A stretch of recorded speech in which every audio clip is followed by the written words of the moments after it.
তারা অলরেডি ছবি হারিয়ে ফেলেছে। বিজেপি দল বুঝতে পারছে আমরা বাড়ি বাড়ি প্রচারে যাচ্ছি, এই বাড়ি বাড়ি প্রচারের মধ্য দিয়ে আজকে জনমত উঠে আসছে।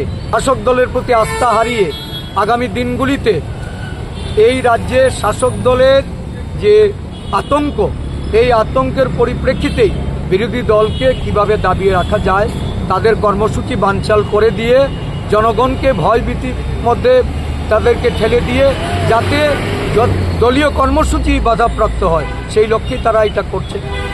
কালকে এফআইআর লঞ্চ করা হয়েছে। আজকে আমি যতটা জানি বনমালীপুর ব্লক কংগ্রেসের পক্ষ থেকে তারা আজকে বসবে, তাদের একটা সভা তারা করবে এবং পরবর্তী কার্যসূচি তারা প্রদেশ কংগ্রেসের লোকে আলোচনা ক্রমে সেটা সংগঠিত করবে। তবে সবচেয়ে বড় দুঃখের বিষয় হলো বিধানসভার যিনি পরিষদীয় নেতা, ওনার তরফ থেকে এই বিষয়ে কোনো ধরনের আমরা কথা শুনিনি বা এটাকে নিন্দা জানিয়েও উনি কোনো ধরনের বিবৃতি দেননি। এটা অত্যন্ত দুঃখজনক।